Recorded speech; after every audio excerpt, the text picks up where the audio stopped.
Welcome to Captive Conversations. I'm your host, Adam from Captive Wi-Fi. Join us as we dive into behind-the-scenes stories of hospitality leaders exploring tech, operations, and marketing through the eyes of the experts. Let's get the inside scoop together. Episode 10. Can't believe we're at number 10. We're growing up fast. Today was our first international podcast with Arun from Incentivio. Awesome platform in the US and Canada, plugged into multitude of POS platforms. It's what they call a CDP, a customer data platform. It does a lot of very clever tools, from online ordering to app to wallet, that you can choose which route you want to take. We learned about Arun's journey into hospitality and his route into his previous role at 7 Shifts, learning about technology that side, taking the partnership role and running with it at Incentivio.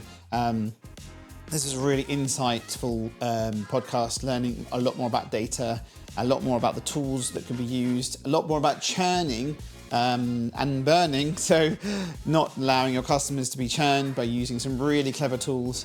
They're not over here in the UK yet, but it's really interesting for you guys to listen to other perspectives. Obviously, we have people listening elsewhere, so have a listen to this one, episode 10. Really excited. First international podcast. I am delighted to introduce Arun Kumar from Incentivio, Head of Partnerships. I have to apologize in advance. I've just had a very strong coffee, so I need to bring it back a bit and slow my voice, because it was a Robusta coffee, and my vein on the back of my neck is just properly going. So welcome to coffee. The UK. Show me a big water bottle, because we want to see that. That's definitely rehydrating. Where do you get to on a daily basis? Do you get to the end? No. I mean, I would be lying if I say I did. I mean, I usually get to, I would say about, I do at least 2/3, I would say. So I do my best to get through it. And, but yeah, actually this is my little espresso I had before. So my energy is high as well. Nothing as good as what you had. This is my little Nespresso pod, which doesn't really do much for me anymore. But Nespresso pod. I will say, next time you're over, I will give you some Black Sheep coffee, which is the one that I had. They do little Nespresso pods. So that I would gladly accept that gift. Yes, thank you. Amazing. Thank you so much for coming on. We had some technology challenges previously. You won't hear some of the stuff I'm pressing, so I'll give you advance warning on my little buttons here. And both of us being in tech, we still had challenges with this. So yes. One day there'll be an easier solution, I'm sure. Yeah. Yeah, I guess how many tech people does it take to screw in a light bulb? I think that was our challenge before this call. So, oh my God, terrific. Okay, so we normally do 2 questions from the last guest, and then at the end I'll ask you some questions for the next guest. And we've got some really cool people coming in soon. So, and it's really interesting on my side because we get to hear insights from you, because Canada and US has a very different style on how everything works. So it's really interesting for people here to listen to how it is. And then we can talk about you coming over here. Yes. It should be fun. So the first 2 questions, the first question from the last guest was, which is really funny. Would you rather speak every language in the world or speak to animals? Oh, that's a good one. You know, it's actually really funny because I have a dog, and he's very clingy, and I all the time wish I could speak to him. That being said, I do travel a lot, and I've always I'm actually trying to learn Spanish right now. It's not going very well, so don't test me on that. But I would say probably the languages, because I travel so much. I think I've learned that speaking the native language in any country you go to just makes it a way better experience. It's really hard sometimes to do broken English, you know, in certain countries, and traveling with friends to countries where they speak the language and they've been able to show me things that I would never normally find myself. I feel like if I could speak to animals, especially my own dog, I would never leave the house. We'd just be hanging out all the time. And I think most people look at me like I would be crazy because I'd be the only one that understands it. Everyone's like, what the hell is this guy doing? So as much as I would love to speak to animals, I think I would have to choose the languages because of my love of travel. Yeah, I like that. Well, to be fair, there are some really cool AI tools now that let you do it, I guess, right? That's true. I've seen actually, there's this one device I've seen people use. It's almost like a real time translator that you can hold. So Yep. you speak into it and then yeah. So but I honestly for me, I think I went this whole rabbit hole of like all of this stuff. And they say for the brain, as we all get older, learning another language is a really good thing because it opens up parts of your brain that usually get dormant as you get older. So that's for me part of the reason why. So, I Yeah. don't just I was a trying vegetable in a Italian. few years. Yeah. So I think that's part of it too. Is just a personal challenge to learn another language at this Yeah, stage. Spanish Yeah. is a good one, to be fair, because it's your gateway in as well, because there's lots of similarities between Spanish and also obviously Italian and others. So if you hit that, Yeah. I was using Duolingo for the Italian, and Yes. I drive into work and I realized you have to touching the phone, so it's not a really good idea to start using While other. driving. Yeah. Yeah. I mean, there's so many apps now. I get a ton of ads for this stuff just because I'm on Duolingo, and then there's Babbel, and there's a bunch of other ones. And there's even ones where you can actually pair up with someone, whatever language you want to learn, they pair you up with someone, wherever it is. Oh, So they're cool. trying to learn English and you're trying to learn their language. So it's really good because what I've learned ultimately that it has to be conversational. Yes. Otherwise, you're just kind of, repeating stuff and so anyways, just yeah. But to your point, Spanish I find is a lot of the countries I go to, are very much Spanish speaking. Go to South Mm. America, I go to the Caribbean a lot, or even in Europe. So, but to your point, it's a gateway. And I mean, I know a little bit of French. We learn French here in Oh Canada. I mean, yeah. yeah. So I mean, actually, I grew up in the UK, but I did when I Where? came to Canada, I was in London. So I was in South London for a Oh bit. yeah. Yes, that's why I'm a Chelsea guy. Um, but yeah, so I was in London for a couple of years. My mom was doing medical school there, so I was in the UK. I So I traveled remember you around quite a saying. bit. Yeah, I traveled around quite a bit, but when I came to Canada, French is mandatory up till like a certain point, I think grade 10. So I took it, but I actually regret not continuously taking it because I always wish I knew a few other languages, but I understand a little bit, but you don't really need it here. I mean, if you go to Quebec, maybe, but otherwise you don't need any French to get by. Yeah. Not in Toronto. Way too No. different. Yeah. Yeah. I was speaking to an IT guy that helped me out in Toronto, and he's like, "Yeah, I'm going to be in the core next week." I was like, "What's the core?" Like, the core. You know what the core is? I was like, "What's the core?" And it's like the center, right? Yeah. Yeah. It's That's very like interesting.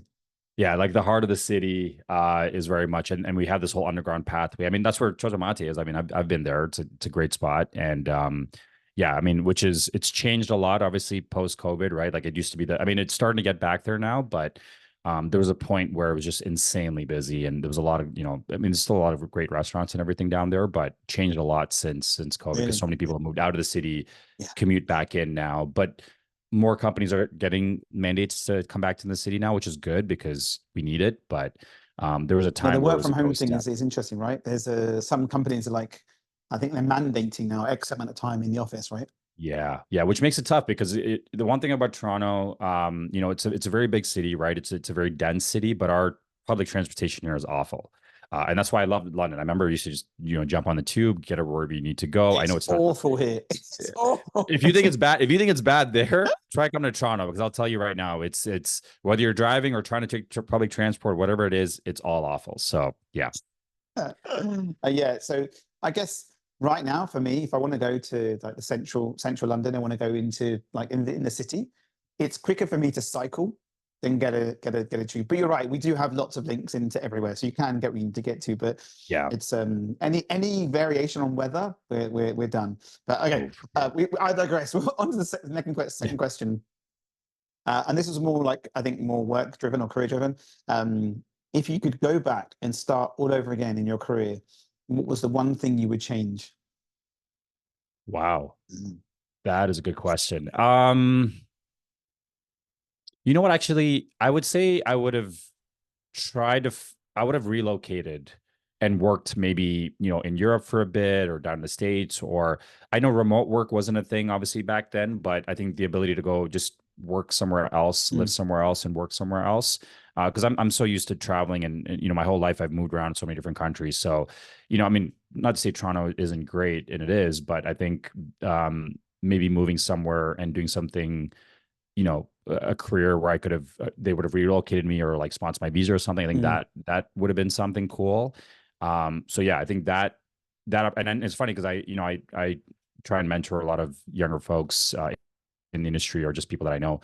And I tell them, listen, if you have any opportunity to travel with the job that you do or to relocate, do it at an age where you can, because as you get older, it gets much tougher if you decide to start a family or whatever it is. But the ability to see the world and, you know, have work cover that or whatever, I think is the biggest blessing, because, you know, there's so much to go see and you can make, you know, many new connections. It just opens up your mind to so much stuff. So yeah, I would say that would be my thing. I totally agree with you. I wish I wish I was I wish I went traveling for a year. Like I wish I had the opportunity to just disappear for a year and do it like back then. But yeah, it's definitely a good point. Okay, so we do a couple of questions, and we do a couple of questions afterwards. The first question we have is best hospitality experience. Oh, that's a good one, because I'll say I'm very spoiled. I get to travel a lot to a lot of really cool events and cool, you know, conferences and amazing cities here. Best hospitality. I mean, I have a few, but if I had to really look back at, I'll give you two. So, there was one in Vegas. This was probably like the first show I'd gone to post COVID. It was RFTC in Vegas. It was one of the big hotels there, but we kind of did this impromptu dinner at a place called Carbone, awesome Italian restaurant for those of you that ever come down to the States. I think it's in New York, Miami, and Vegas. And it was kind of an impromptu thing. So it was a mix of folks that I was working with and some of the partners that we had. And it's a place that's really hard to get a reservation, but we just happened to just say, hey, and they're like, yeah, we can accommodate you. And you know, the Italian food there is unbelievable. So we just said, hey, just kind of like take care of us. The service was great. They were playing a lot of old school hip hop. That's kind of my vibe. And we honestly just sat there, drank wine, and talked for like 4 hours until the place shut down. Yeah. And you know, the crew of us that went, to this day, we still talk about that experience because it was just very organic. And you know, we all became really close friends out of it. And to me, I'd always look back at that. So it's nothing like too crazy, but just it was more. You know, I'm a strong believer of that. The people that you're with socially define the experience, right? Like I've done things on my own, but I always say the best memories I have are with other people and the relationship I've made out of it. So that for sure is one. The second one is so the NRA, which is the Nashville Restaurant Association here, they host a couple of events throughout the year. Obviously, they have the big one in Chicago, but they host these two golf-related events. So one is at Pinehurst, which is a PGA course. So I was fortunate to get an invite to go there one year. And I'm starting to get into golf now. And so two things. One, the golf was unbelievable. It's getting better. It's getting better. It's much better than what it was. I wish I could play the level I'm at now at Pinehurst, but Pinehurst is like an unbelievably, like it's a very historic golf course. So it was literally just 4 days of golf with a ton of networking. And you know, a lot of people there were like the cream of the crop of the industry. It was really, really cool. So I would say that was a really, really fun experience as well. Cause it was a good mix of like some amazing golf. And again, I would never have the ability to golf at a place like that just normally. But to also mix that with work and the people that I met there that I still stay in touch with today. So I'd say those are the two highlights. I mean, I could give you a ton more, probably talk hours about the cool stuff, but I would say if I look back and you know people ask me, I would say those are the two that stick out in my mind. I think that the first one is also probably because you had the flexibility to be there for as long as you needed, and you continue to utilize. And I'm sure that they were very much in communication with you as well, right? So you know, making you feel comfortable and wanting to be welcome. So yeah, I mean the service at, you know, I mean Vegas in general, you know, it's the whole thing is every restaurant is just like, you know, kind of like not I want to say over the top, but like, you know, the decor is great and the service is like they put a lot of emphasis on service. So, and especially at Carbone, they have you know, their staff there is very knowledgeable on the wine and the food, and they're checking on you constantly, and it's like you know, you feel very well treated. So I think a mix of all of that made it like, yeah, it's something I'll never forget. I spoke to someone here the other day, and we were talking about people people in hospitality are in hospitality for the career, not just for hospitality. There's a big shift change that's happened obviously after COVID, right? So different type of workers, more Gen Z, and different venues. And some of the people I've been speaking to, like Scott Turner, who I will introduce you to actually, he went to Australia for a month for about 3 weeks, and he said it was mental. From coffee shop to hot dog stand to whatever, everyone was in there to be in hospitality for a career. Here, certain venues, obviously high end, yes, or the destination spaces, but not all. And I think in the US it's a bit similar as well. You have some that are venues where high end, you're always going to have the good training, right? But I find that some venues that where you really have the good experience when they want to be there and they're excited about the venue, right, and the training and so on. So that's a good. I think that's a really important piece. Next one, because you're in tech, but no self noms. Best hospitality tech. Oh, that's a good one. So I'll give a two-part answer here as well, just because I got to give a shout out to. I'll give a shout out to the company. So not a self nom, not where I'm working now, but where I used to work 7 shifts. I think they had an unbelievable tech platform. Super. I'm a strong believer of super easy to use. And this is obviously talking from the tech side of things. Very much product-led growth. We scaled at an immense fashion. And again, we're very much at the time focused on SMBs, and people loved it. Like, it's, I wouldn't say it's rare, but like to come to hospitality and then have multiple customers come to you just praising your product, praising your service, praising your staff, like that to me was super, super refreshing. So I'd say 7 shifts for sure. I mean, I think, from kind of an ease of use perspective, being able to explain what we do to prospects. I remember even when we came to London, because we had a bunch of clients in London, and we never marketed in London, but we had customers being, "Oh my God, your product's amazing." And we're like, "How did you even find us?" So that was super cool, to have over 100 locations using us in London, and we'd never marketed here before. I didn't even know that. That's awesome. Yeah, which was really, really cool. So I'd say that one. The second one, I got to give a shout out to a good friend of mine, Fraser, at a company called Tables. They do some really cool stuff. So essentially, what they do is, you go to Open Table or Resy, you make a reservation at a restaurant.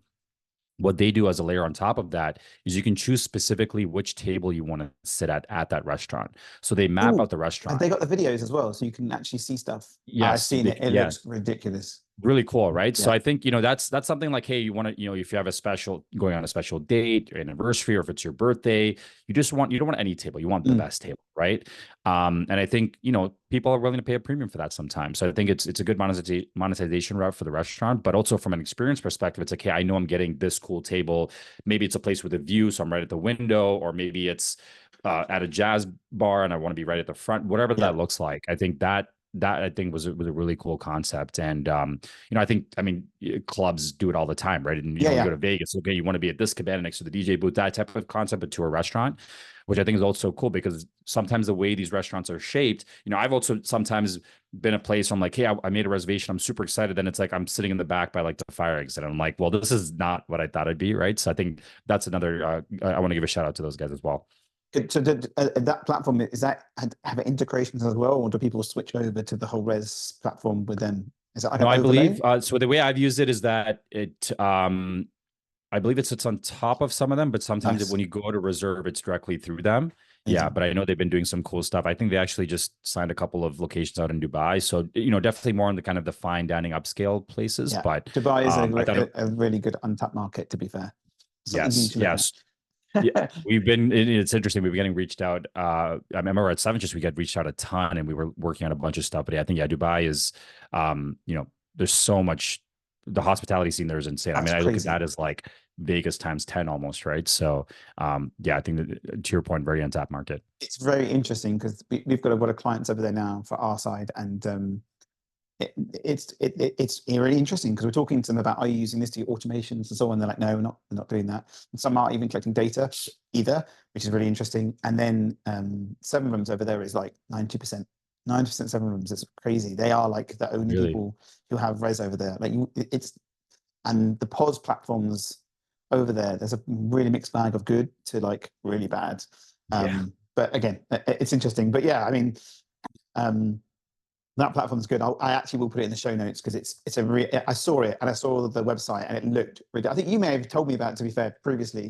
Maybe we chatted about it when I was in London. It's really cool. And actually you mentioned Dubai. So I used to live in Dubai before, right after I lived in London, and even to see like where that I mean, I lived there. This was back in like 2000, but like to see where That Dubai has change. come from there, it's, oh my God, it's crazy. It's, yeah. It's continuously going crazy. But I also like that everything's changing further out as well. Like, you know, Saudi's changing, everything's changing, like, and being a bit more open and a bit more available. Yeah. I think it's really nice to see what's going on. It's really interesting. And we got reached out by a brand in Dubai who have 5 restaurants in the UK, in London, in Mayfair.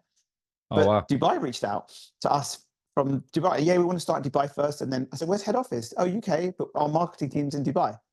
And it was really interesting. I didn't even know. So they're like, let's do this first. So that was pretty cool. I think it is an interesting a market out there, to be fair. You definitely need to look at it. Okay, we're going to roll the time back a little bit more now. We're going to go back in time.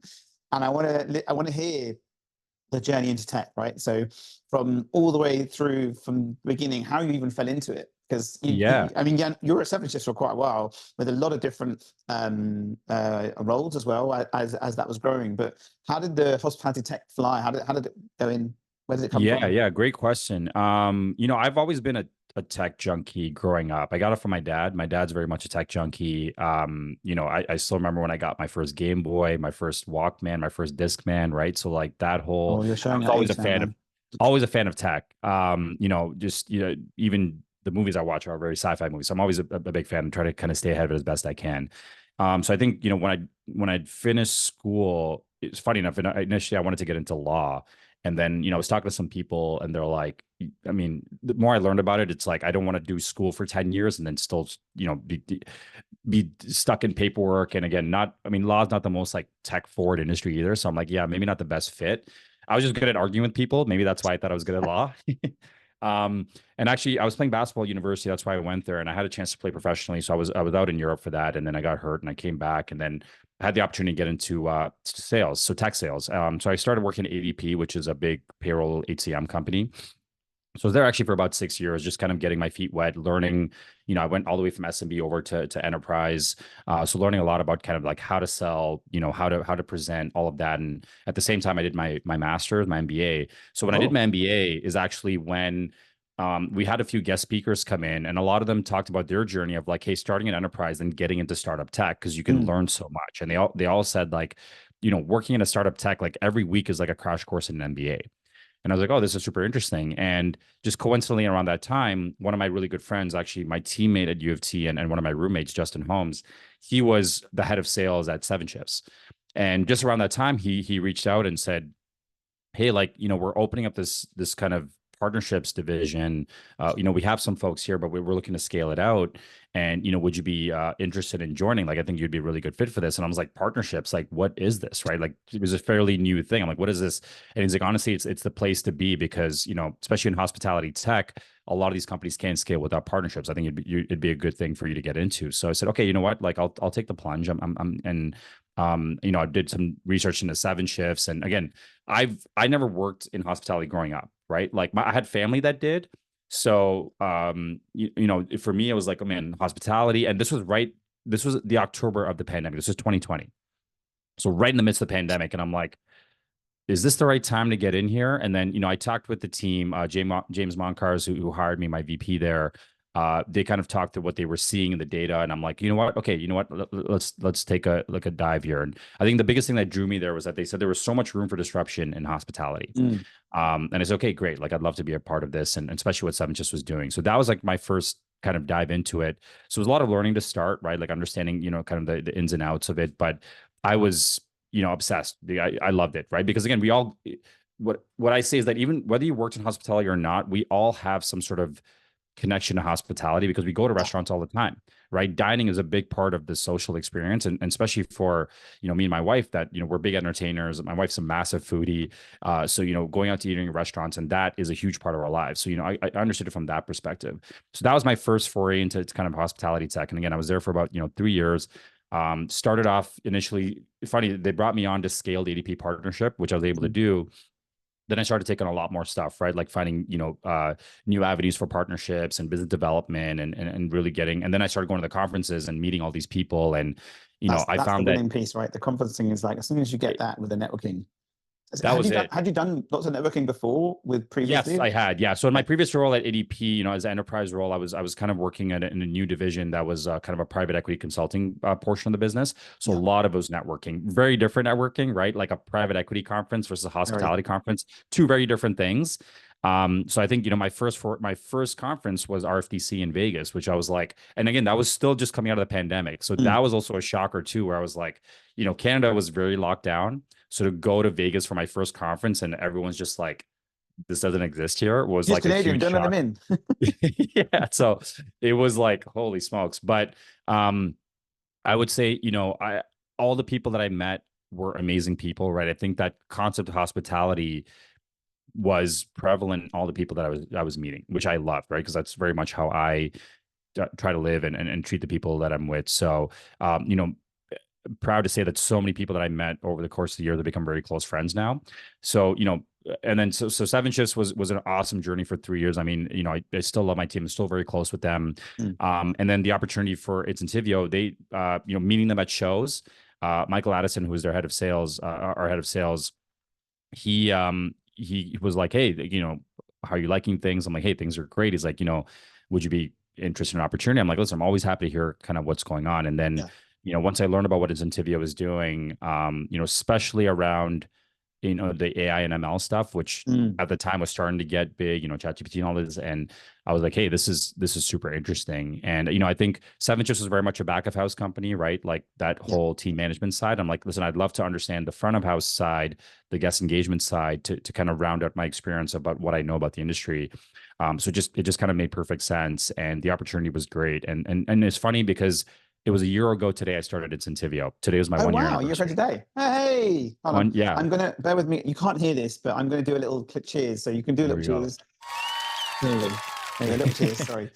Thank you. So yeah, it's crazy. It's been a year now, and again, very similar to kind of what I was doing at Incentivio, kind of building out the partnership ecosystem. Understanding who we want to work with. How do we integrate? So I think that's been a really, really fun journey in the last year. Again, on the other side of the coin now, in terms of more, front of house and, how do we work on customer engagement? So that's been kind of my journey now. So it's been, over 4 years now in this industry, and I'm fortunate to say I've built, a really cool network, and I get to travel a lot and meet a lot of really cool people. Quick favor here. I'm just taking a quick break on the podcast just to say I would really appreciate if you can click the like or subscribe button. That helps us grow. We're very new, and I would really appreciate it. And on with the show. So we also have someone in common. So we have Phil Lovell, who you know really well, who I know, and how we met as well. To be fair, so he's coming in as well. So we'll do a little. I might get you some specific questions to give to him, but please, I'll give you. To Phil. Yes, shout out to Phil. I mean, Phil and I become really, really good friends. And actually, I'll just share a story about Phil. So Phil came out of NRA with with his girlfriend at the time, and then I helped with setting up his proposal. So he proposed to his girlfriend Yvonne, who is now his fiance. So congrats to them. I know they're getting married in a couple years from now, and excited because I'll definitely make the trip down. But yeah, Phil's an awesome guy, and I think that's just the power of this industry, right? Like, we happened to meet when he was still at Yumpingo. I was trying to help them out as they were kind of doing go-to-market in the US.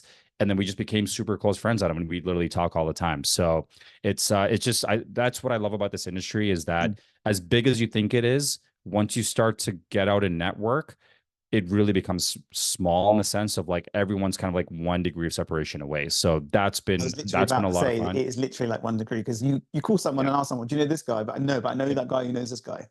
Exactly. And, I've been fortunate enough because I do get to travel a lot, it's one thing to do a lot of these Zoom calls, but I think meeting in person, right? I think, if we hadn't had that coffee and met multiple times in London, would we be doing the show today? Who knows? Right. So I think that power, sometimes even just a 15-minute in person, is sometimes the power of like 5 Zoom calls, in my opinion. Right. Because I think you break down those like barriers of like, hey, I'm at home, you're at home. It's a little Zoom box, right? I think that in person for me is, and I think it just goes hand in hand with like how hospitality is, like that, those in-person experiences and that personalization is what makes it what it is. So that's kind of been my journey, and it's been a lot of fun. And I think, now I get reached out to do kind of a lot of, help with like seed stage companies saying, hey, how do we partner? How do we structure this? So that's been a lot of fun too. Nice. So are you having little like small tech companies coming and reaching out? That's nice. Yeah, which has and been, you guys which have has an been open API, right? So there's no barrier to entry, right? on our side, not on the Yeah. Incentivio side. So I was saying people coming and reaching out, that's more just reaching out to Oh, me. as in new Yes. brands coming to you asking for advice. That's nice. Yeah, just because I've Yeah. kind of been in this industry, and I've had companies from Australia reach out, and across Canada and the US, and You're great. To be fair, you've been on both sides, right? So you've been on the with Seven Chips and Incentivio. So you've had it's allowed your experience to have a broad range. yes, So you've got a really good overview of the landscape, I guess, right? yes, and because both companies, both Incentivio and Seven Chips, essentially are kind of middleware, right? Because and we've had to partner as part of our strategy. So because of that, I've had tons and tons of partnership conversations, and which has been great. I think the one thing I always try to do on any conversation I have, regardless if the company is big or small, I always try to ask how I can help them. Because I think partnership sometimes gets watered down to saying, hey, like, we want to partner with you. Can we get access to your lead list? One And I'm way, like, right? It's not about that. I'm like, it's not about that, right? So I think, but at the same time, I've also been the small fish, right? At Incentivio, and when I first started at Seven Chips, we were always the small fish, and we wouldn't have got to where we did if we didn't have other companies saying, hey, how can we help you? So I always try to do that in any sense to say, regardless if we're going to partner together or not, is there somewhere I can help you? Can I connect you with someone here, or can I do this? And nice. I think that just, I think that always comes back full circle. And I agree with you. I'm a big believer in those partnerships and cementing those relationships, because it might not ever be a conversation with a customer or a partner, and they're moaning about some challenge they're having, and there'll be someone else that can resolve that for them. And the power of communication and the power of partnership is massive. I think actually not enough companies have the partnership side. They grow and they grow and they grow, and they've got sales, and they've got go to market, and they've got finance and accounts and AMs and so on. But the partner piece is often left. They want to integrate, as you said. They want to build out their integration.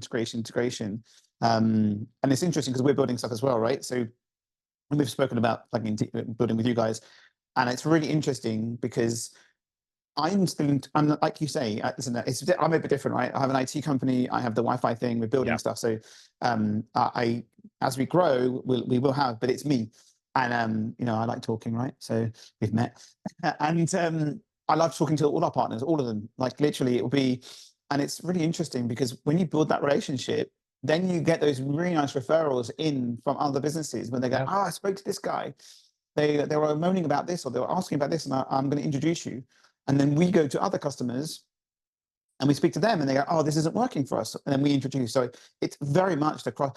I'm not a big believer in the whole, pay my, give me money over in my palm. I'm a big believer in passing backs and forwards. I think what you've done within what you're building is very much the same, right? Yeah. I think that's, it comes down to trust. And I think you mentioned it really well, right? It's interesting to see how a lot of companies structure their partnerships, like how they view them. And I think that'll start to evolve, right? Because, especially in this industry where partnerships is so prevalent, because so many companies I find are coming out with very niche offerings, right? You have to in my opinion, you're either a platform or a feature. Most of the point of sales are platforms. So, but even look at, Toast, for example, right? Like they started off with the whole open API concept so they can go partner with best of breed. Which really helped them scale to where they are. Now you're seeing a lot of the other point of sales now start to open up the APIs because hey, this is the way, we have to kind of partner with best of breed because doing everything natively is not the best. So partnerships to me can be a huge breed, right? Best of breed. Yes, best of breed, right? And I think, partnerships can be a huge spear for a lot of these things, right? You can test out pricing models, you can test out opening up in new markets, right? I mean, that's, working with Phil and some other folks, like we've gotten so much insight in the UK market that normally if I didn't know anybody, I'd have to go pay a consultant to go do it. So I think a lot of that stuff can be, partnerships can be a really good spear for that, as opposed to just being seen as like, hey, our top of generation funnel or hey, just do integrations. Like there's so much that can come from it.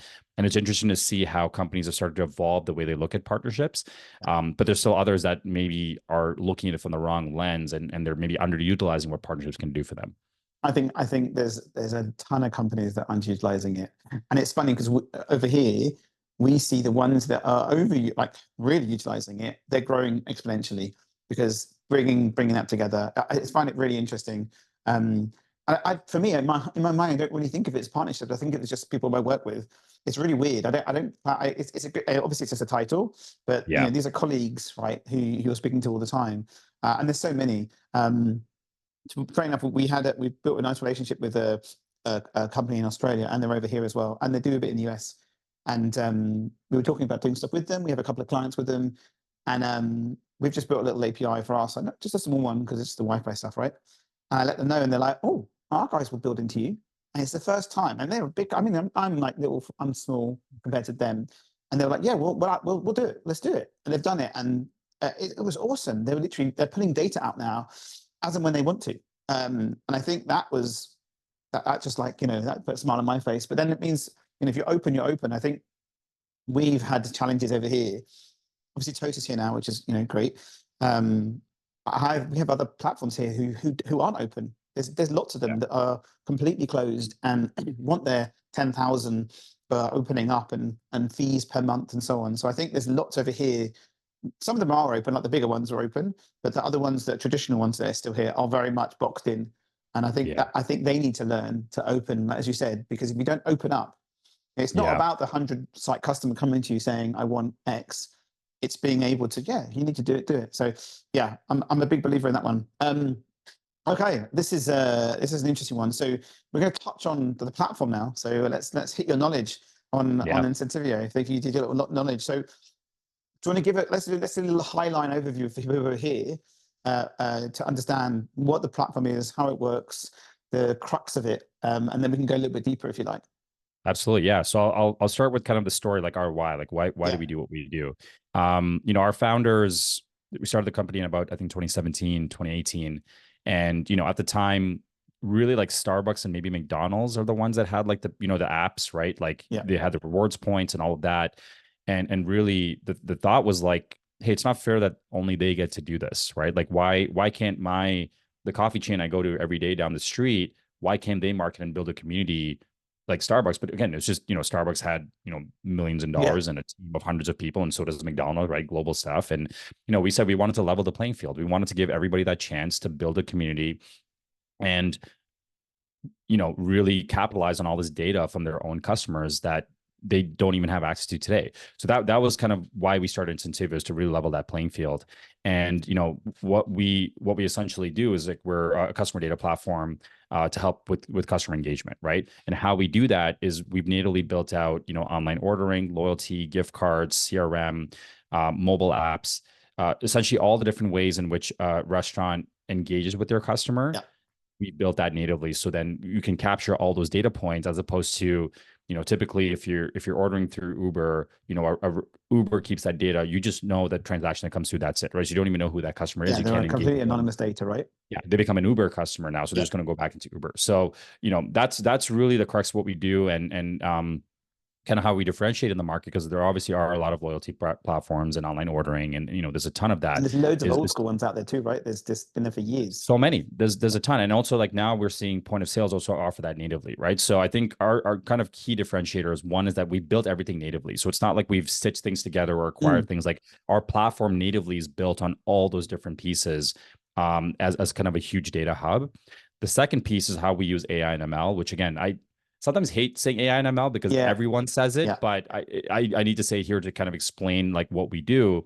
It's really around the guest journey dashboard. So understanding your whole universe of loyalty customers, where they sit, how much they're spending, what's their frequency of coming in, what menu items are they choosing the most, and then how do you market to them back in a personalized manner, right? So I think that's the key difference of what I think as consumers today, we like personalized things, right? We're so used to it. Think about it. Like you log into Netflix, you log into your Spotify, you log into any platform.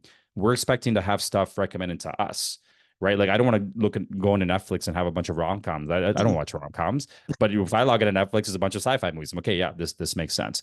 So that's really it, right? So Adam, if you're going into an app, it's an Incentivio hosted app, you're going to see a bunch of recommendations based on your preferences, right? So when you go in and pick an order, Now the suggestions on your upsells are going to be what you like, right? So like I'm a big chocolate chip Nice. cookie guy. Yeah. You're maybe an iced tea guy. That's going to be the recommendation that comes up. So that's what we're helping customers do is So on the order increase. platform, when you're going to order, it's going to use the previous history to build that really nice niche on there. Correct. So rather than just scrolling through everything, you go back and it basically is displaying your favorites, right? And then upselling the rest. That's Exactly. really Yeah. nice. So using, machine learning, Yeah. and then again, and then from a marketing standpoint, it's say, how do you get these folks? How do you keep them at a certain tier? How do you get them to move to a new tier of loyalty? Or the big piece is churn management, right? So what we see today is typically, first of all, restaurants don't even know kind of where customers sit in the journey, let alone when they're going to churn. Or where they came from, to be fair, right? Or where they came from. Yeah. And then what they'll do is they send out kind of a mass email to say, Yes. hey, you should come back or whatever. But that usually has about a 2% success rate, right? What we do is we try to catch them, what we call sliders, is before they churn, right? You want to catch some of that peak time where you can still get them back. Yeah. So we have about, 95% plus accuracy in terms of like getting them to like, Wow. So that identifying where they're at, we're pretty accurate with that piece. So timing it at the right time to then send out a message to say, hey, you haven't come back in a few weeks, and you could set those parameters, or we can you have a set and forget it method where we can just do it for you. Where that message gets sent out to say, hey, you haven't come back in a couple of weeks. Here's a couple loyalty points, or here's a BOGO.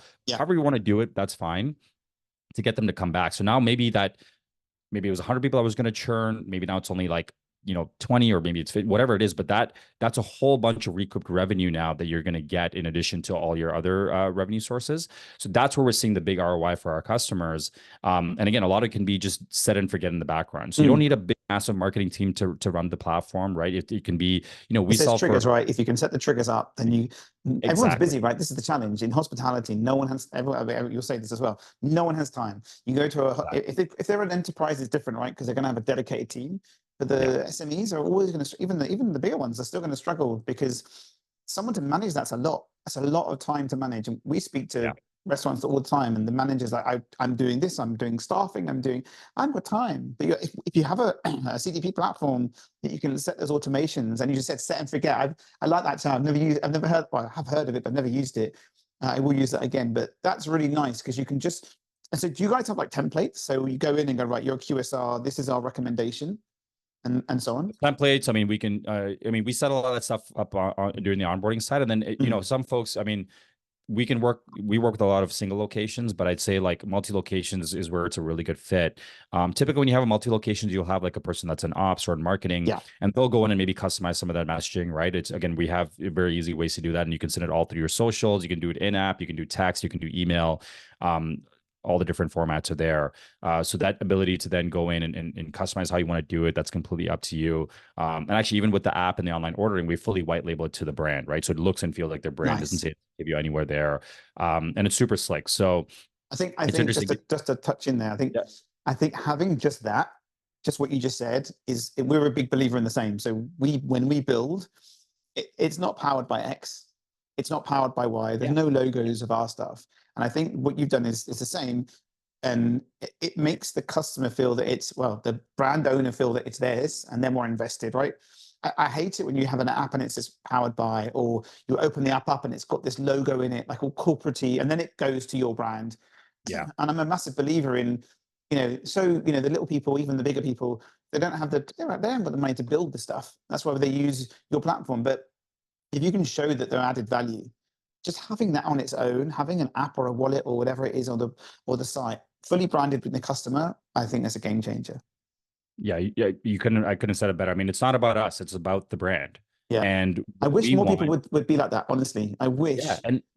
And again, that just goes back to our ethos, right? Like, we want every customer to be able to build a cool community and brand around what they do. Because in my opinion, that is what loyalty programs are about, right? It's not just about giving discounts and points. Like, sure, that's like the byproduct of it, right? But ultimately, you create a cool community around what you do, and then as you start to scale out and have multiple locations, then you get these people that will go specifically to that place, right? I mean, you see with Starbucks all the time, people are like, okay, well, I have to find a Starbucks, so I have the app, right? So now we're starting to see with some of our other brands, which is awesome, because it's like, hey, I have these points, I want to accrue them, or hey, I want to build my loyalty, or like, hey, I know my order, this is my place, I need to go here. So I think that is what we've seen with a lot of our customers, and we're super proud of that, and we want to continue to build on it.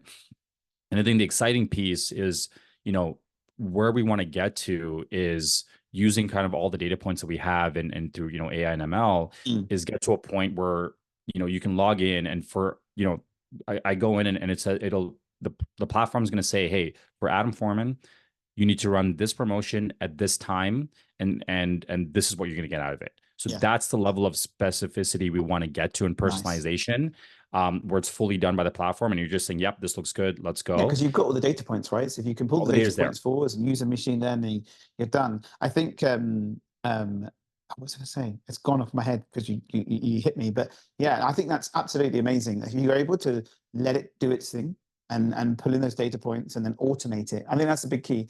And then loyalty, obviously, it's a bit new for the last couple of years, right? Loyalty has always been there, and for me, retail is way ahead, right? You know, retail is like years ahead. Like, you know, you look at all the grocery stores and supermarkets, they've had data points on you and your family for the last probably 30 years, right? So I love that the hospitality is now bringing that in from the wallet to the guest journey. And as you said, if people are opening up, it allows you to pull more data points in.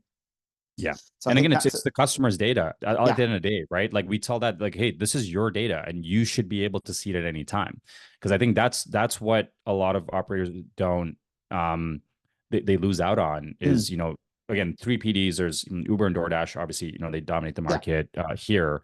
And a lot of that data essentially goes back to them, right? So it's like you want that's, and again, that's so many people now order online.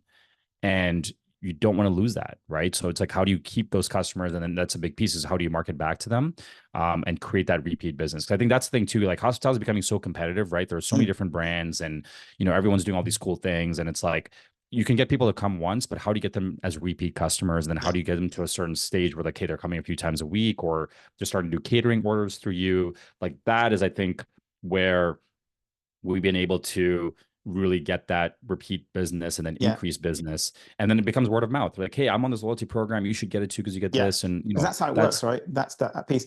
I remember what I was going to say now. I was on I went to a panel ages ago and it was all about loyalty and so on. And one of the questions was there's loyalty and there's rewards and there's bribery. And it's not about bribing the customer, as in, here, have a free coffee and then nothing, right? It's the surprise and delight that you can build within the scheme and the loyalty and the tiers.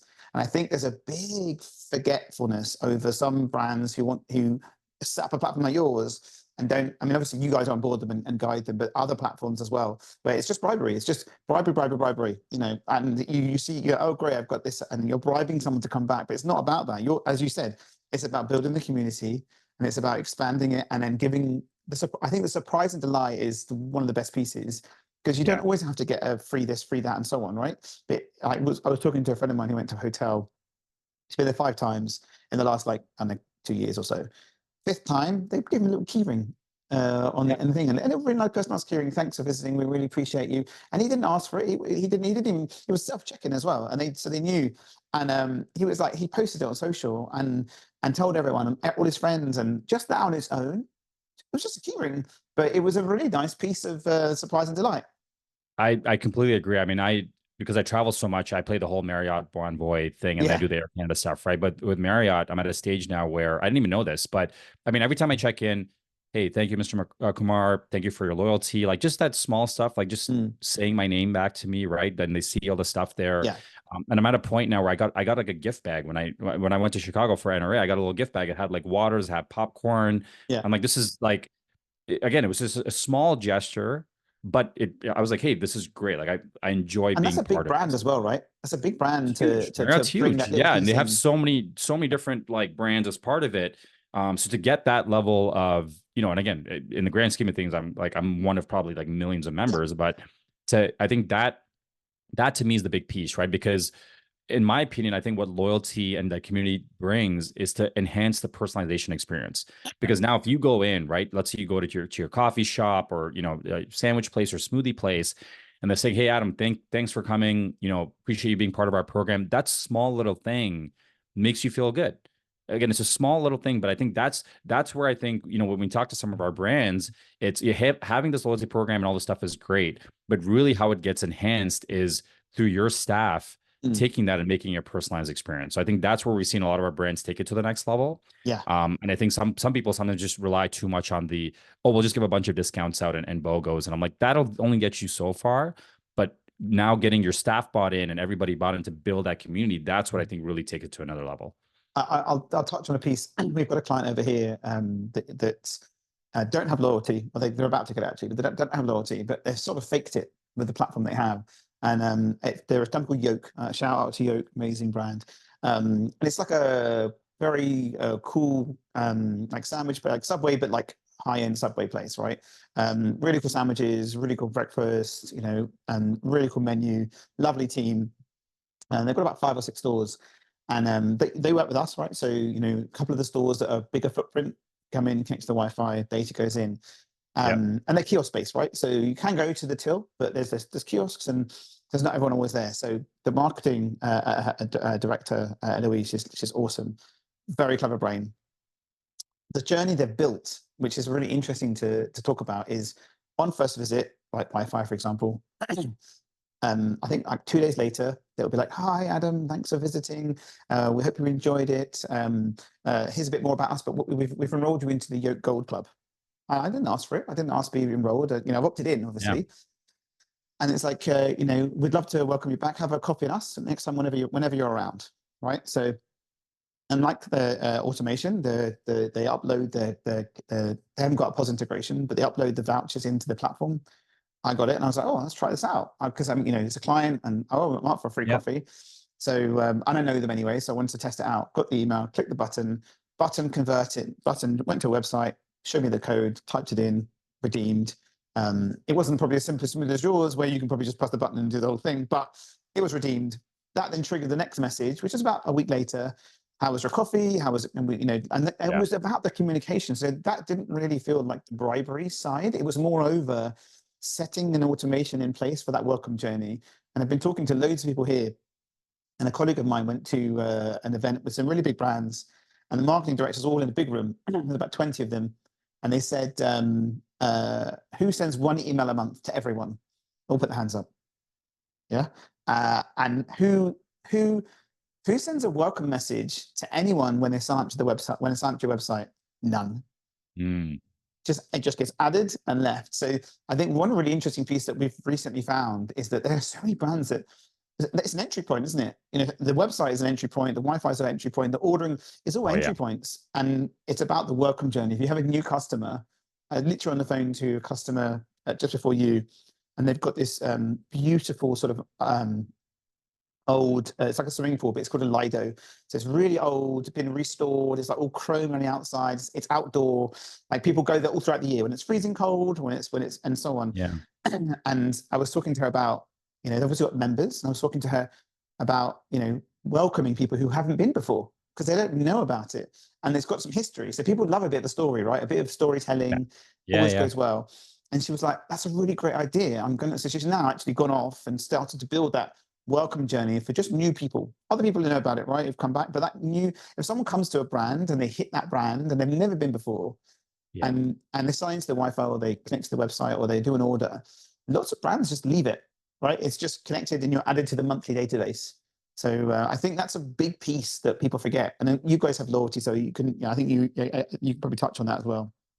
Yeah, I want to touch, you talk about the story. I think that's so important, right? Like, it's one thing to have a great coffee or a great menu items that people come back for, but I think a lot of times, I know there's some places I go to, like just locally here, that sometimes they're just hole in the walls, but like the story, because I've talked to the owners there, I've talked to the staff, and they told me the story of like who they are and how they've been there. And I'm like, oh my God, this is great. Like, I want to be a part of this. Right. And big shout out to Sean Walchef. I mean, he's big on this, right? Like, everyone should be a storyteller, and, you know, storytelling, I'm a strong believer on that too. Like, even when I talk about Incentivio or even talk about my own life, I think it's, you can take anything, but if you tell it the right way in a form of a story, you can make that super memorable. And I think, you know, it's funny, just to go back to, we talk about like tech. I think I talk to so many companies that have amazing tech, but they don't know how to tell their story. And they lose that, right? They lose the real, like, of what they do. But I also know companies that have okay tech, but they're unbelievable at telling a story. And it's like, whoa, you're like, okay, I want to be a part of this. So I think Yeah. brands could also do the same thing where, you know, I tell a lot of brands, you know, that I talk to, it's like, hey, don't just rely on the loyalty program. Like this is a chance to enhance your story. So whether you're a family-owned business or, you know, maybe you're doing something new in the market with regards to the type of food that you're selling or whatever that is, you know, use the loyalty in the community to enhance your story. Because at the end of the day, people get connected to stories, right? Like that's why, you know, that's how you It's make all about the friendships and connection. relationships. Like that's how we got connected, right? Yeah. I heard your story. I'm like, hey, Adam, this guy's awesome. You know, full connect to this. And then, you know, you heard my story. I'm like, hey, this is great. I mean, that's one of the first questions you asked me, like, hey, what's your story? Yeah. So I think that's, even when I do my podcast, you know, with any of the brands I do it, but I always like to say, hey, what's your story? Like, how did you get to, like, what made you want to get into restaurants and what made you build to where it is today? Right.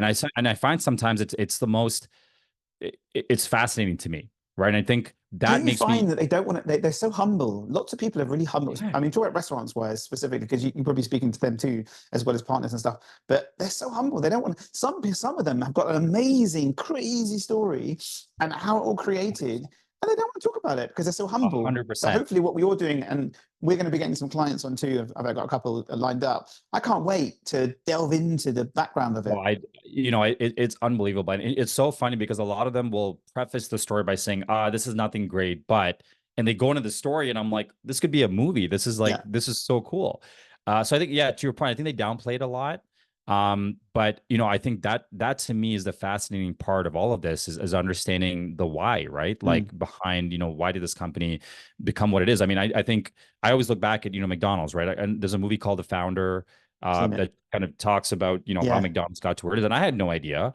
And that whole story was fascinating, right? I mean, I definitely feel bad for the McDonald's family after what happened, but like that whole story was interesting. And a lot of people don't know that. So I think that, you know, with a lot of different brands, is always something unique, right? And I think people downplay it too much by saying, oh, I'm just like everybody else, or this is not interesting. But no, it truly is. And I think that for everybody that goes to that stake, for, you know, whether you're just your individual story or you're talking about, you know, a seed stage startup trying to make their way in the world, or a restaurant brand trying to scale. I think the story piece is so important, and how you articulate that can be the difference between. Well, so you know, listen, the reason why I'm doing this is because of Sean, and another reason what the hell is you're doing your with Sean. So you know that segues me on to so if you are around on Wednesdays and Fridays, because I like posting this one, UK time it's 6 p.m, which is a bit of a tricky one, but EST I think it's 1 p.m on LinkedIn Live. Digital Hospitality, Cali Barbecue Media. Please do join if you get the opportunity. There's some awesome people within the group, like Aaron here as well. And yeah, so I mean, I've been doing silly videos. Okay, so they're not silly. You know, I'm from the UK, right? So we're a little bit more reserved. I'm a bit more open. But it's been a bit of an interesting struggle to get my camera out and talk to my freaking camera. And some people here easily do it, and it's been a struggle. But that group have been so supportive and pushing people to do it and pushing people to do the story. And I love the story, the Sean story specifically. Like, you know, the media isn't going to come to you.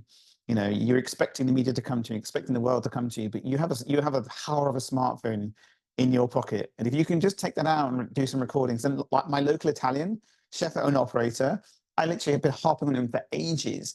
And now he's so funny. Italian guy, big guy, chef, very British. And he does lasagna, done, like that. And I love it. He's not getting a huge amount of views, whatever. And I said to him, you need to do some lives in the kitchen. He goes, no, they'll see me killing people. But I'm working on him, but he's doing it, which is cool. So I think the whole thing of just everyone has a smartphone in their pocket. You don't need a super fast camera. You don't need anything powerful. You can just start with your phone and post it. No big editing. And listen, CapCut's amazing. I love it. But I think Sean and his team and the guys from that side is amazing. You guys, and also the community has been amazing. So yeah, I can't agree more. I mean, even just going to NRA. And honestly, when I started this podcast, I would definitely say, like, I was, you know, at first I'd never done it before. I was kind of overthinking it. I'm like, oh, what do I say? What do I do? I had a whole script going. And then, you know what? I was just like, I have a ton of great conversations with people in hospitality. And I just wanted to seem like, hey, we're both at a bar or we're both at a coffee shop and just recording the conversation. Yeah. Right. Because I think, you know, a lot of the guests too, they'll ask me like, hey, do you have like a bunch of like preset questions? And I said, look, I have kind of a general format, but I also just want it to be very natural, right? I don't want you to overthink it, and just like talk about your story. And then there may be something you say that I pick on, and we go down that path, and we may not go to these other questions. So I don't want you to overthink it in that sense. But you do want to have a structure. I love, to be fair, I have listened. I love it because you're right. If I'm listening to yours as well, it is that I love the side-by-side chat. I love it because you get to hear the nuggets of genius from them, because on a normal environment, if you went to their venue or you met them or you sat with them and you gave them those questions, there's guarding and it's all guarded, right? And they don't want to open up. And if you're able to just make them comfortable, and it's interesting, like I've had a couple of POS providers here. It was weird. I've had like 3 or 4 all in one go in the space of like a week. And it's just been really natural as in the flow conversation. The first couple, I had technology challenges. So I was lots of editing, but the last like 4, I sent it to them. I'm like, how's that? They go, great. And there's not, because it's just a chat, you know. That's all it is. And it's all about the getting comfortable. And listen, you know a lot of people. I know a lot of people here, and I think leveraging the connections that you built, and same for me. I was surprised. I was like, oh, you want to come on? Like literally, I messaged something the other day saying, oh, I just just a general chat was on WhatsApp to a partner of ours. How's it going? Blah blah blah. These guys are doing really well. They're really happy, and so on. Oh, by the way, I just got your mate on the podcast. And I paused for like 30 seconds, and he was like, "Oh, I'd love to go on." And I was typing my my calendar link to him at the same time, and he basically said, "I'd love to come." And I didn't expect that. Someone on LinkedIn earlier this week or last week was like, "Any more tech in the UK? Any more tech podcasts?" And I think that point I was on episode 4. And they mentioned me, and I'm like, me? Why me? And they said, oh, me. So I think you're right. I think if you can make them comfortable, you get much better stories, and the storytelling is awesome. So I think you got great editing as well. So you got a nice team. Hey, I can't take credit for that. Sean's team has been unbelievable with that stuff, and it's crazy. You talk about that. It's like, at NRA, I think I had like 4 or 5 people be like, "Hey, I'd love to be on the podcast. I heard about your podcast," and I was like, "My podcast? It's like." Me, like in my little my little home office here, like, but that was that was cool. It was very humbling, and I'm excited because I think a lot of what I learned in this industry have been from some of those just coffee side, coffee table chats or at a bar late night or whatever. And I just want to bring that, and I think what I tell people is like, listen, you can see some of the other episodes, see what it is, but I think this is an opportunity for you to promote your own personal brand or your company or your restaurant or whatever that is, right? And again, tell your story. I think to go back to what you're saying too is like we all have this, right? And I think we look at all these like YouTube stars and TikTok stars and all these people that are famous on socials. If you go back to their first videos, they probably were just very raw and whatever, right? Look at Mr. Beast with gaming, right? Like crazy. Yeah. You just get to a point. But I think just being your genuine self is all you can do. Yeah. And, ultimately that's, you just want to tell a story and do it the right way and make it very natural. And I think that's what excites me. And when it's funny because when you told me you were starting a podcast, I'm like, that makes so much sense because you're very personable. And when you have this great energy and I'm like, yeah, I'd love to be on it and vice versa. I need to get it on mine. But like, that's been super exciting. And I think to your point, like, I think so many restaurants now, when you think about it, when I go to a different city and I'm searching which restaurants to go to, like I'm going on socials, right? Yeah. And I'm looking at the videos. And sometimes if you don't post your stuff, TikTok's a new search engine, right? So my kids are way ahead of me. You're like this. My friend of mine booked a holiday to Spain for their summer holiday. This is last year. They booked a holiday and they told the kids, and the kids immediately, what did they do? Straight on TikTok. They didn't even look online. They were straight on TikTok, and they were like, oh my God, have you seen this place? And they're like, oh, the agents, it was amazing. I got the photos. I went in TripAdvisor, and they went, no, Dad, look at this. And the videos were like the worst of the worst. Like it was 5-star. It wasn't 5-star. So they went, give me 5 minutes. They 2 girls. I think one's 11 and one's 16. They both went away, did their own little search, and came back with 3 hotels each in the area. And they go, how about these? And they went, the agents never heard of them. And the videos were like, they just opened, unbelievable hotels. Like these families were like, this is the best experience ever. Hardly any reviews. They booked it, and they had the best time ever. So unfortunately, Google is still there for us and the older generations. But looking for where you want to go and looking at where it is, TikTok and Instagram and the reels and stuff is definitely the way forward. And you're right. If you can share that experience out to others, and so if you look at, I was talking to one of the questions from my last guest was, which social media account do you follow? And over here, there's a restaurant called Fallow. It is, I think, it has 7 million views, and they have the specific team. Right now, I'm assuming, and all the chefs basically do the story, how this chicken pie is made, how this is made, and it's all talking to the camera, and like they're talking to you. And they're a big restaurant, and they are rammed all the time. And the whole thing about it, and when people go there, as soon as someone goes there, their phone's out, taking, blah blah blah. And I think they've done a great job, but it's hard to do. But they've done a great. I think they've done a great job. I think if more restaurants could do that. There's a couple of ups out in the US as well that do like videos, and they're curated and stuff. And if you see someone on Instagram, some of these accounts on Instagram, and they've got no one really managing it, it doesn't feel natural anymore. If some Instagrams feel like their website, they do. It's an extension of the brand, and I think it's to your point, like posting often, staying top of mind, right? Because if you're, hey, where should we go for dinner? And you're like, oh, I just saw this place, I need to go here. Or, hey, someone's asking you, hey, I get asked all the time because when people come to the city, hey, Arun, I'm in Toronto, can you give me some recommendations on restaurants, right? I have kind of like my 4 or 5 but then at the same time, I'm like, well, I just saw this cool one on social, I think you would like this, you should go check it out, because that's crazy how it works. And then the algorithm will continue to send you stuff. And I'm actually doing a big Europe trip this summer, and I've been using, so we're doing Italy and Greece. Nice. And a lot of what we've been searching for, like, restaurants and things to do, it comes on Instagram now. And because we've been talking about it, it's listening. So just it's sending you the stuff. And to your point, it's become the new search engine, right? Because I look at it this way too. Because I've traveled so much in the States and other places, I did this test myself, right? Which essentially is like, if I go to Google and say, hey, what are the best places to do? What are the best things to do in Toronto? What are the best restaurants to go to? I would not have picked any of those things. Yeah. But back in the day, that's how we chose what we had to do, right? Now, I'd much rather either check socials and see the visual, because I think we almost want to see the visual before we actually go there. We don't trust the Google pictures or whatever. And also it's UGC, so it's user-generated content. So you're getting to see real people in real environments, and maybe not the curated stuff. Well. Yeah. 100%. Or 2, I'm messaging someone that I know in that city to say, hey, listen, where would you go? And a lot of times it's a place that I would never have found myself. But in a lot of those cases, it's like the best place I've ever been. I'm like, holy crap, I didn't even know this place existed, let alone what I've come here to eat. But because you recommended it, I'm going to go with that. So I think that has been like almost a new way to search for anything now. Right. And I mean, nowadays too, you can throw stuff in ChatGPT and it'll give you a full idea. Dude, I was looking at trying to, my wife wanted, she was, I quite fancy poached eggs. And I would normally go on Google and I get the BBC Good Food Guide of how to make the best poached egg, or a YouTube video. I went straight on TikTok. I literally, the top 3 videos, I made her poached eggs. And I promise you, she looked at me and said, I don't know how you did it.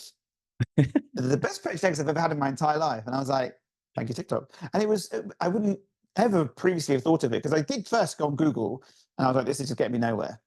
TikTok, 15 seconds, and that was it. And I did a podcast with a guy called Jonah Worth from Blend, a bit like Jason Berkowitz with Arrow Up.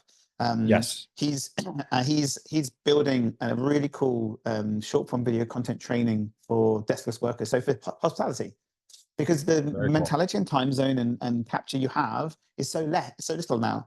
And if you can train people using your phone and that video, it's so clever. Such, and that's just part of like some new tech stuff that people doing. I love that this industry is helping enhance. And also, I think in CA, the government's still doing the grant, right? Because they were the digital transformation grant. Because I know they were doing it in a few of the like, we got a guy that's doing some work for us in Peterborough, and that the local government there was they have it. I know they have some stuff in the US, but I know in Canada they have a bunch of that, the transformation grants. But I think it differs by province as well. So yeah. It's so interesting because it's nice that they can allow the businesses to access that to do some transformation, because and you I mean, obviously we know about internet in Canada. It's a bit like central London, and you've got such vast spaces. I think you've got three cell phone providers out there. two Or main two are owned by ones, one, right? three So it's main two. one, three of the main ones, and then there's two like kind of like smaller ones that'll give you crappy coverage, but Yeah. we pay way too much for our cell phones. I'll tell you that Yeah, much. I've heard it's mental. Yeah, So yeah, which is an interesting point. yeah, We can come to that later. Okay, yeah. coming to the end, just want to talk about ahead. What's the future? We've talked a little bit about the future, about more machine learning stuff. Are there any new stuff coming? Any trends that you've seen that you guys are plugging in, or can you share? Yeah. Yeah, I'll do my best to share. I mean, I think I talked about kind of that whole the model that we want to build is Yeah. taking all the menu data, all the customer data, and then having the dashboard that says, hey, listen, like we've come up with all these promotions and here's what we think the ROI is. Yeah. Do you want to send them out? Right. So I think that's really what we want to go. But if I take kind of a step back and more for like a kind of a macro look at it, we almost want to change the way that loyalty is looked at, right? Like I think a lot of loyalty programs, are starting to become a little bit cookie cutter, right? It's the same thing in different brands. So how do we change that, right? Like how can we, talking like really crazy stuff, and not to say we're building this, but like just, for example, like so many people wear Apple Watches now, right? People Yeah. are very concerned about their health and all of that. So how do you now, if I'm a healthy person, how do I tie that to maybe some healthy restaurants I want to go to, right? So it's like, hey, if you go get this smoothie, that contributes to your health now. So it's like tying that world of like your personal life and all of that to all the hospitality restaurants you're going. So I think like really making a whole interconnected world of like how you live, that could potentially be a thing. I mean, I think real personalization to like an Just to even jump deeper in there for a level. quick question. Yeah, Do you think it should be changed from loyalty to community? So rather than a loyalty program, I think so. because it's a good term that you've been using throughout this conversation. You haven't really said loyalty a huge amount, but you've been talking about community. I think maybe there needs to be a shift change to call it a community. Because if you are building, because it's ingrained, right? If you can build the community like a community program rather than loyalty, I think maybe that's where it needs to go. Yeah, I think just where you got my brain going there, it's like, hey, maybe you get to a point now where you want to make it a social thing, right? So it's like, hey, if you show up with a friend, your loyalty points double. Hey, if you make a reservation for like 10 people, we'll give you an extra bunch of this, right? So I think there's you can almost or if you promote. share, like Seven Rooms, for example, I think they were talking about allowing you to have a share. Like, so we're building a bit of a tech for res stuff, and we were looking at doing give you a share link. I know Seven Rooms are doing it. They're letting you do a shared booking link, so you can share your link, and then you don't necessarily get benefits, but it shows that you're part of that community and wanting to help that business expand. And then obviously it gets tagged. So when you go to visit, they know that you're a loyal member. They know that you love the brand, and they know that you've shared the brand. So then when you come in on that screen, they've got, oh, hi Aaron. Oh, thanks so much for being a community member. And I think that needs to happen, right? And you're right. If you can try and tag in, I like that. If you can tag in a friend to order, or push people to, it's like Amex, right? Amex Rewards is great, isn't it? I think it's like the winning piece. Amex Rewards is the same as Bonvoy, right? Amex Rewards, if you or even Marriott, you invite someone and you get rewarded. I think that would be a game changer. Yeah, and if I look at it kind of like what I think we'll start to see more of, and what we obviously are trying to get to as well, is I think I look at the three spheres of what you have, right? You have your typical loyalty, then you have this whole gamification thing. We're seeing more gamification now come around loyalty, and you see a lot of that now.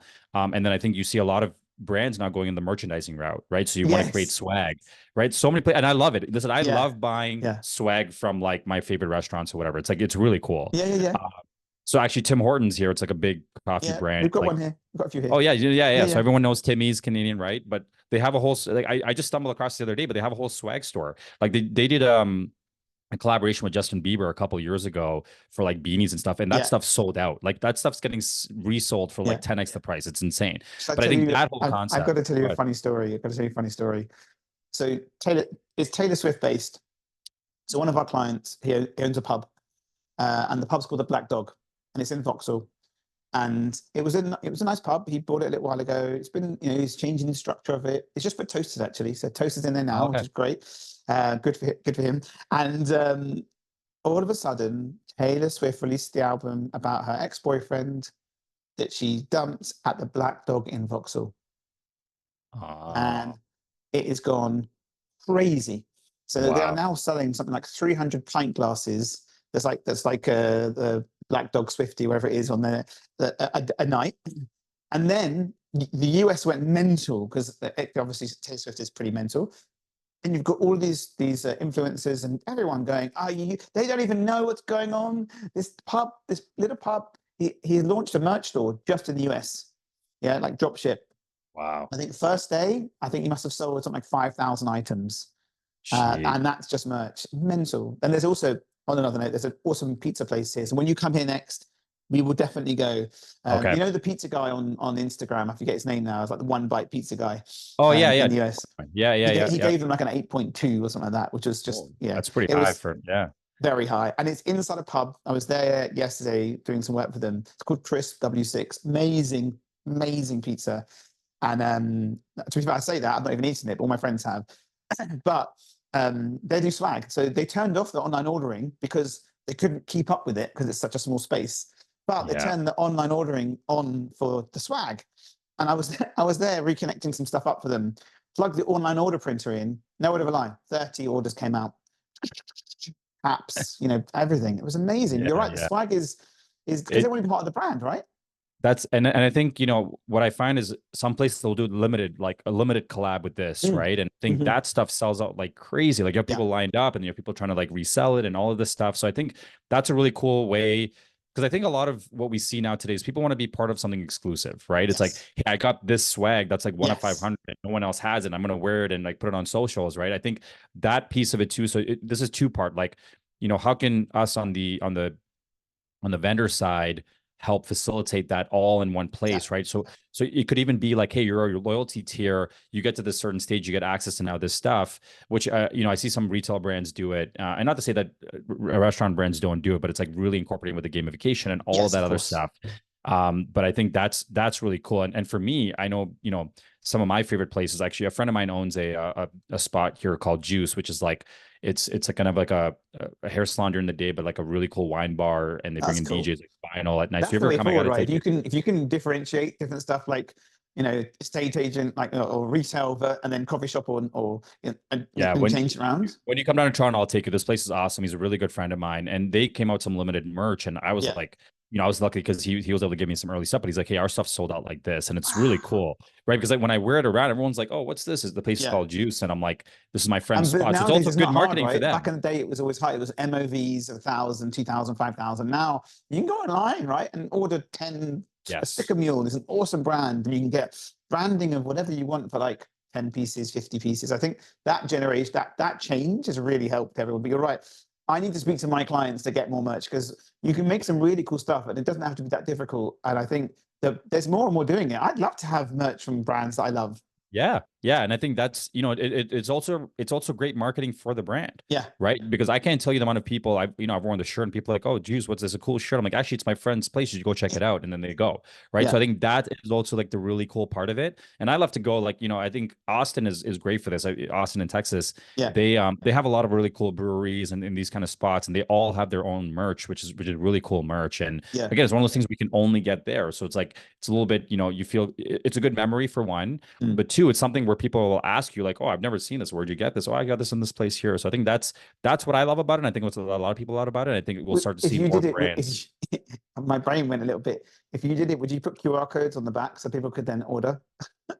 That's a really good idea. Actually, I know Mr. Young, who those folks, they used to have these shirts that have a big QR code on the back, and that was actually a cool thing. And I've actually thought about that stuff too. Like, how can you now? Oh, you should so do that for you guys. That would be cool. Get to another level, right? I'd love to. So we're actually in the mix of a rebranding now, and we're actually going to be starting. I'm going to be in charge of like making our new swag. So that's a good idea, because I'd love to be able to do that. And again, maybe it's a gamification aspect. QR codes in using a bit of AI, making them a bit funky rather than the traditional ones. You can do like a waterfall and whatever. You can have someone giving a coffee, but turn it into a QR code. And then because it looks cool, people will wear it. And then you got like your brand out there. I think there was a guy at the social that was doing, I think he's Australian, I think. And he literally walked around the town with a QR code saying, fancy a date, and then a QR code on the back. And you it go. went straight to his DM. Very clever. Okay, thank you. I mean, we're getting coming to the end now. We have digressed a bit, but this has been a great conversation and some Yeah, great no, this has nuggets. been a lot of fun. So my last questions we have are, obviously it's for you in whichever area, whichever country you've been, it's all good. Best burger. Ooh. That's a tricky one. Yeah, I'm a big burger guy. So I'm gonna do what I always do and give you two. Yeah. So look, I gotta shout out I got a good friend that owns a spot here called Burger Drops. Yeah. They do. I'm a big smash burger guy. They do Love. unbelievable smash burgers. When Phil comes, ask him because I brought him and he absolutely loved it. I also got to shout another place here called Burgers and Fries Forever. I actually had they're a customer of ours, and I had their founder on our podcast. So big shout out to them as well. They're downtown Toronto. And there's another place, and I got to shout out Alistair Levine. I don't know if you know him. He's the founder of Kitchen Sink over in the US. Really good friend of mine as well. But there's a place in New York City called Minetta's Tavern. Okay. And actually their burger got ranked one of like the top 10 burgers in all of the US. Oh, wow. Minetta's Tavern. It's called, I think, the Black Label Burger, the Blue Label Burger. Okay. Unbelievable. I will Yeah, add like it into not the a show notes. smash burger. It's like a very classic burger. Yeah. But this place was Last time unbelievable. I went Like, to the US, I had about 3 or 4. I was in New York and had about 3 or 4 different burgers. And I must have gone to the wrong places, man, because it was about 4 years ago-ish. And I don't know where I went, but I was recommended, and it was a chunky one. I was, yeah, I didn't get smashed. I think there weren't any really smash burgers back then, to be honest with you. So now, I mean, Toronto's a huge. I mean, there's probably like 15 really good smash burger places here in Toronto. Yeah, it's unbelievable. I mean, I love it. That's kind of like my comfort food when me I'm too. lazy. I'm And the same as yeah, you. yeah. Best Phil's a big restaurant. burger guy too. So Yeah. best restaurant. Oh man, this is You can do a couple if you want. That's fine. I mean, I'll keep it local to Toronto just so I can, Yeah. get some people to, yeah. So let me best restaurant in Toronto. What comes to mind for me right now is there's actually a place called Mimi's Chinese. It's more like gourmet Chinese. It's really, really tough to get a recommendation, but if you ever go, they have a tasting menu which is unbelievable. They have this thing called a 10-foot noodle. It's again, we have a lot of good Chinese food here. I'm a big Chinese food fan, but this place was like unbelievable. So like very gourmet Chinese. That place was awesome. So yeah, I'd give probably Mimi Chinese my shout out for today. And the last one for the best hotel, because you've been in a few. Ooh, is it going to be a Marriott? This is a good one. You know what? Actually, this is an easy one for me. In Sao Paulo, there's the Rosewood Hotel. Yeah, which great brand. There's a Rosewood in London. Yeah. The Rosewood in Sao Paulo is probably the coolest hotels I've ever seen in my entire life. This place was like unbelievable. Like it just very, I don't know how to describe it, but just very like in the foyer kind of lobby area. It was also like a bookstore with all these like very expensive like coffee books that they were selling. And then you go in and they have like a little speakeasy bar where they have live music, really good cocktails. And it's really cool because what they do is they have all these little instruments on the wall, and they encourage you to pick it up and play with them.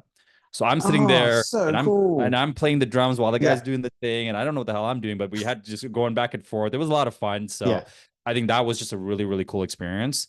So I would say that was definitely I'd love to go back there at some point, but that was a really cool hotel. Awesome. Amazing. So we have come to the end. There is 2 more questions for you to ask, but I'm going to do, you won't hear it because for some reason this doesn't let you hear it, but I'm going to give you a round of applause. Let's start it. So round of applause, Arun Kumar from Incentivio. There you go. Stop now. 2 questions for our next guest. Could be anyone from marketing to operations to tech. 2 questions. Okay. I'll stick with the animal theme for the first one. So if you could choose to be any animal, what would you be? Okay. That's my first. And then my second would be, what would your last meal be, right? So you're, about to hit the electric chair, whatever it is, and you have to choose one last meal. Yeah. It could be a variation of things, but what would that one last meal be? Smash burger. Smash burger. Yeah, I know it'd be smash burger. Yeah. Amazing. All right, Arun, thank you so much. I really appreciate it. Thank you. Another round of applause that you can't hear, but I really appreciate you coming on.